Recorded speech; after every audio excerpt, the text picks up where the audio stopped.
We'll see you at the manor, Nigel.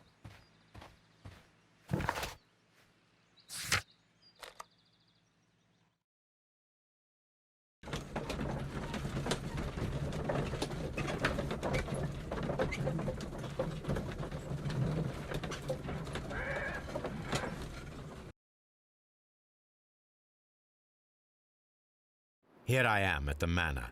Somewhere inside it are the Hellenistic treasures.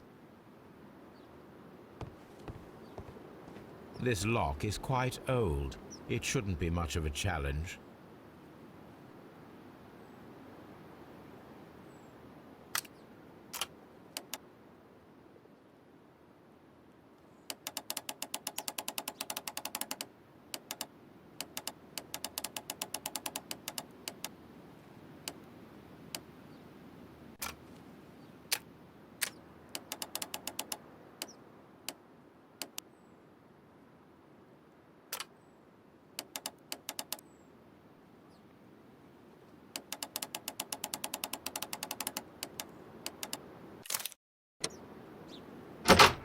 I need to find where the safe is hidden and lockpick it.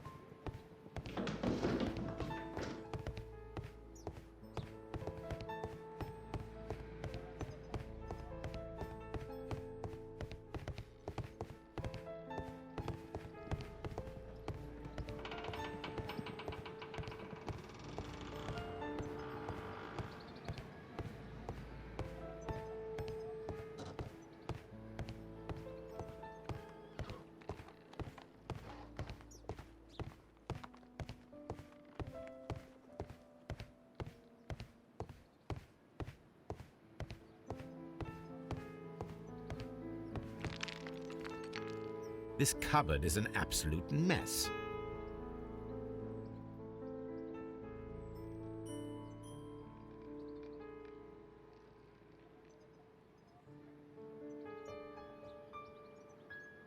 Several books have fallen from the shelves.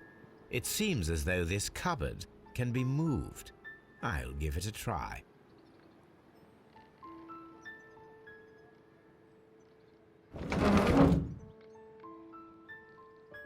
So, that's the lock I must open tonight. Let me see.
What a surprise! Another lock. And I won't be able to pick it. I recall that precious key around Foley's neck. It might prove a decent fit. I suppose they hired me to only open the first lock. Let us wait for the thieves, trap them, and find out.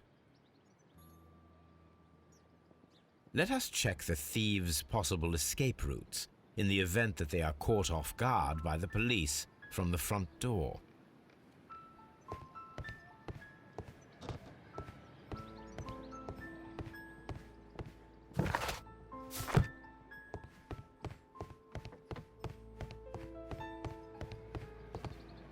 Although this window is high above the ground, it would be possible for one of the thieves to attempt to use it for their escape.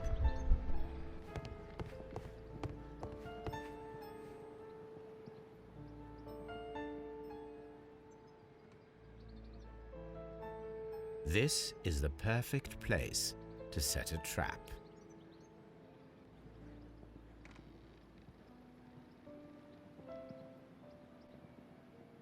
This is the perfect place to set a trap.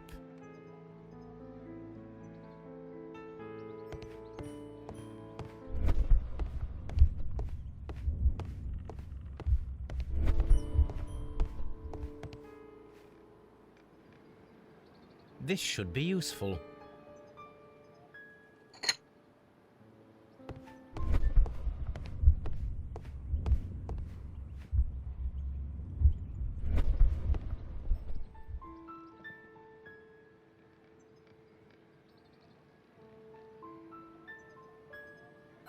One step on these beads, and our thief will go flying. I should walk carefully here, else my plan will be ruined. Any thief who finds his way upstairs will roll down very quickly.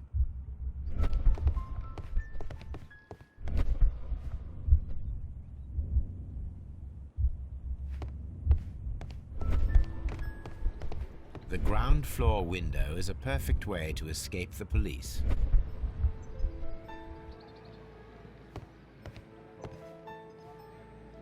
This hatch leads to a cellar.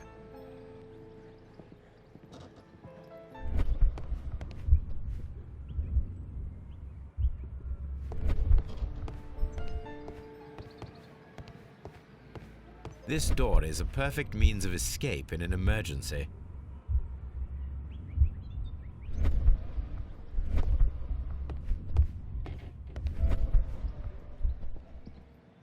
This door leads to a kitchen, which holds the shortest route to the back door.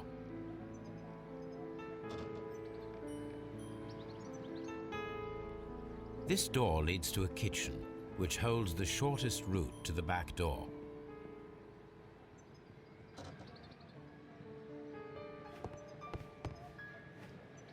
A solid rope.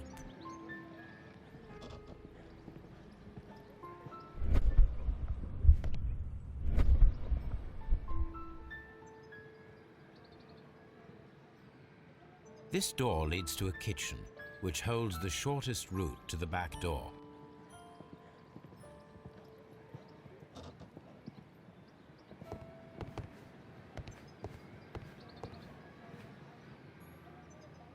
This should be useful.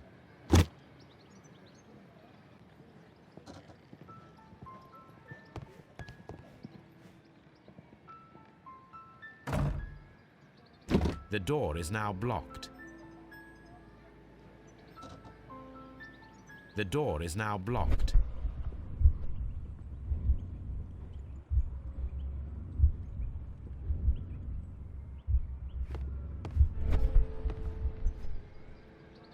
This hatch leads to a cellar.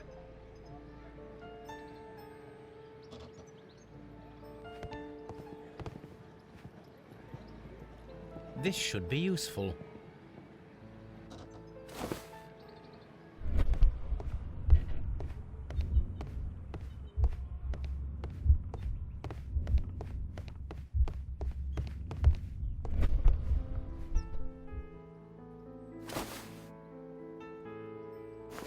I suppose that the thieves already tried to open the lock with this formidable hammer, but they were unsuccessful.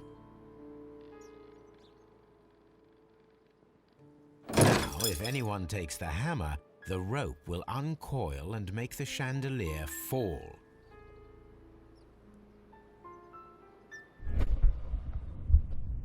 If he runs through the dining room and takes a sledgehammer to force open the door, the chandelier will knock him down.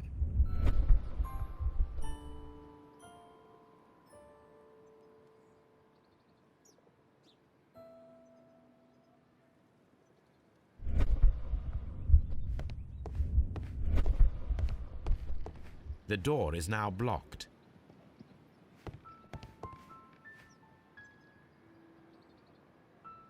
Oh, that's a lovely old carpet.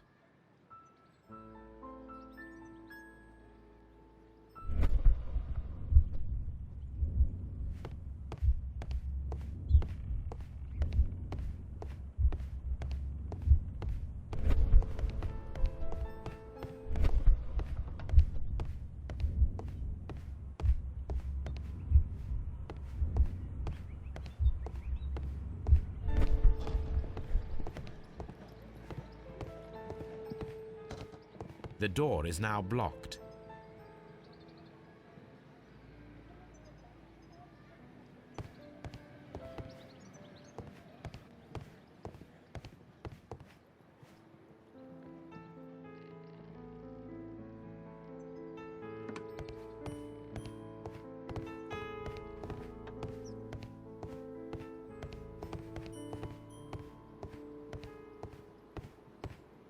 The door is now blocked. What a surprise! Another lock.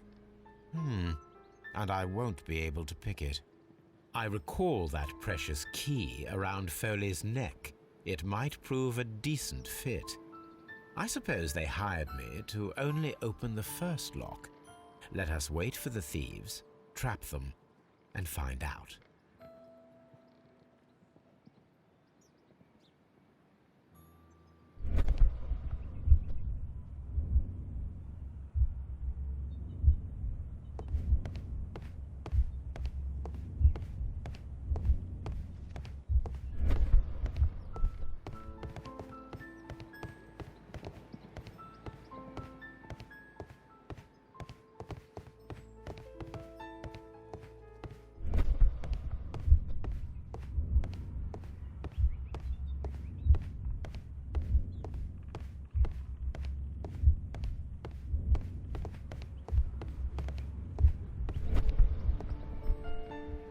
This hatch leads to a cellar.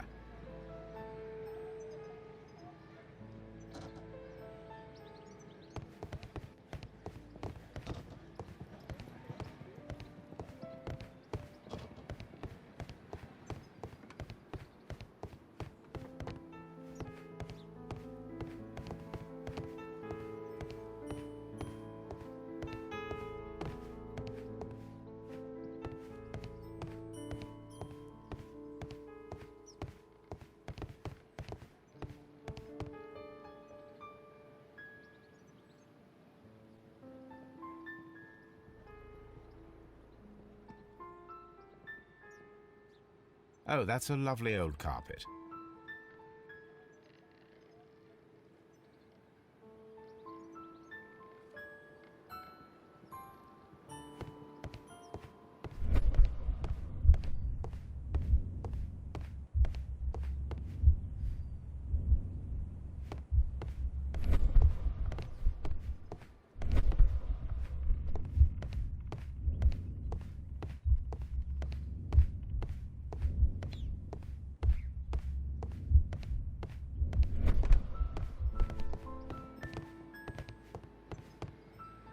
This works very well. No one will escape through this window now.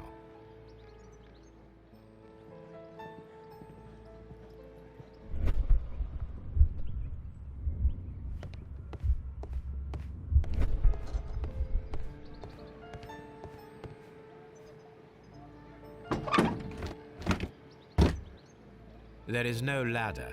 If anyone falls here, he will need assistance to get out.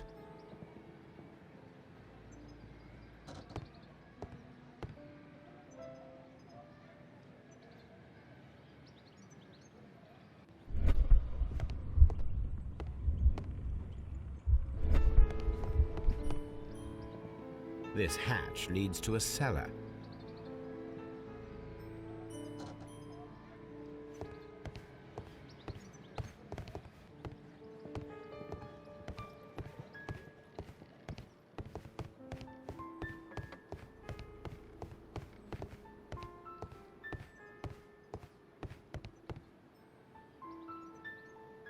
This should be useful.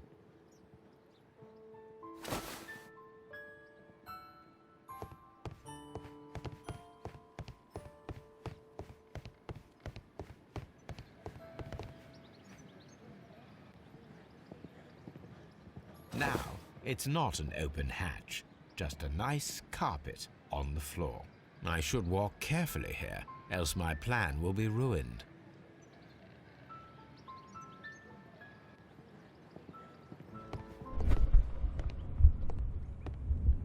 Now, if a thief runs through the kitchen, he'll pay a surprise visit to the cellar. The traps for my circus companions are all prepared. I can leave now, but I'll return later with Charles Foley and his companions.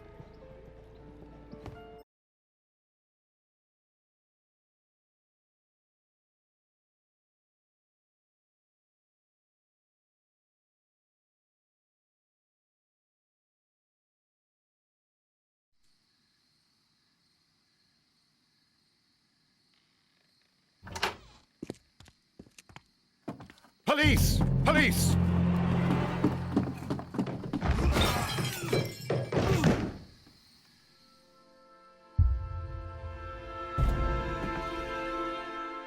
Stop where you are! Where are they? Trapped, Watson, with your assistance. How so? You sounded just like a real bobby, my dear fellow. You startled them into the traps. I did? I assure you, Watson, it was quite an entertaining show. They will not escape the house now. You scum! And this is the pistol used for the murder in Half Moon Street. How'd you know about that? Have you closed the case yet, Sherlock? Mycroft, what are you doing here? Did you follow me? Sherlock, it may seem that I used you, but you should be pleased to know that you have served our Queen well, in this instance. So now, let us catch the big fish. But this man is not one of the merry men. No. Then why exactly are we here, Sherlock? This gentleman, Charles Foley, has been involved in a double murder, and the hunter of a set of valuable antiques, the Hellenistic treasures, which disappeared in a theft many years ago. You're no better than the coppers!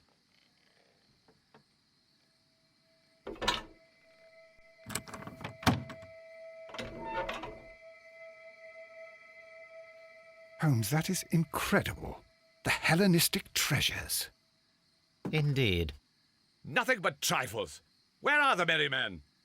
I don't know why you are asking me, Mycroft. They are yours to find. I'll see you soon, dear brother.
Charles Foley, you were a witness to a double murder. You were standing next to Vercotti when Butler fired at your accomplice. The jeweller missed him, but they proceeded to kill each other with simultaneous shots. Even if your intention was to retrieve the stolen treasure, you did not intend to kill. I shall inform Inspector Lestrade of that fact, so your sentence should be the lighter. You are a fine gentleman, with your fake pity. I do what I think is right. It is never due to pity. Farewell, Foley. I shall leave now, Watson. Gentlemen, please take our friends here into custody. Where are you going? I have unfinished business. I'll see you at Baker Street.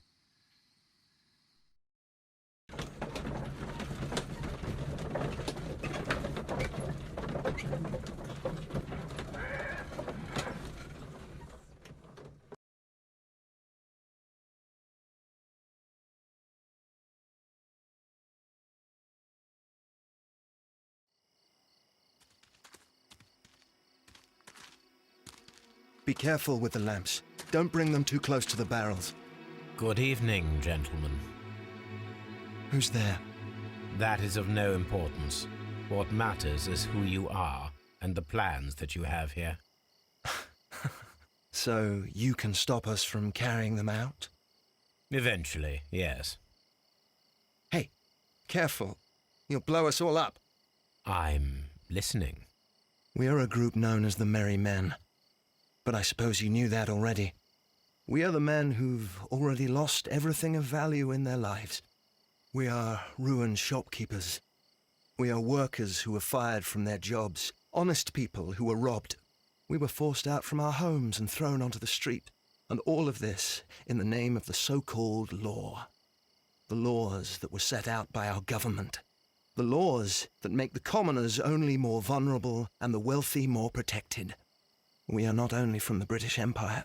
Some of us are from the New Lands, America, Australia, and we are many. But men we are still, and we are merry for that we stopped being afraid. For those powers that be had done their best to plant the fear inside our souls, and we accepted it so easily. The fear advised us to keep our heads bowed. It prevented us from fighting. Bankers and politicians, they own our lives, our work, our bread, and they push us to compete between each other, just to see who may serve them better. But in the end, they are the few, so they are weak. They are nothing without their titles. We should not fear them. Our so-called masters should fear us instead. The time has come for our group to stand tall. Our great and many merry men. We are going to blow up the London Stock Exchange. No life shall be lost. But ownerships, debts, and property titles? They shall all be destroyed. They're only papers, after all. So many people will be freed over this night. That is a radical step to take. What result do you truly expect? Chaos. But soon people will understand that they are free, and that they don't belong to anyone. They will be able to work for themselves, together, without letting the rulers dictate what to do, and finally justice will arise. What you are intending to do is a crime. It is not justice. How do you see justice, then? Kids go to prison for a loaf of dry bread. And how many lords do you see punished for stealing from their people, sending them to their deaths in mines or overseas to fight for land? Our masters wouldn't hear us. So now it's time to sing the song of the merry men. Will you let us do our duty?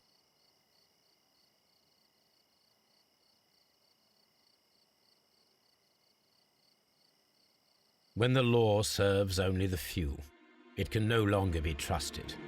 Every man is equal, and he has a right to choose his own way. And I shall not stop you.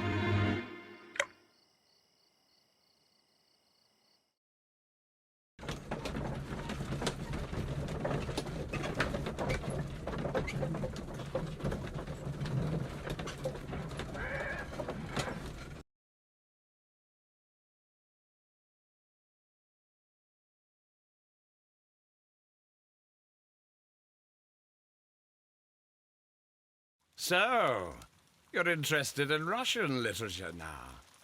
Quite lately. It is an interesting book. I remember a few lines. Really? I tried reading it myself, but I had a hard time understanding it. Yes, Doctor. It's about intelligence. Sherlock, I vaguely recall one of the lines. Sometimes it takes something more than intelligence to act intelligently. There were also a few words along the lines of, pain and suffering are always inevitable for a large intelligence and a deep heart. Tell me, Doctor, does my brother show any signs of pain or suffering?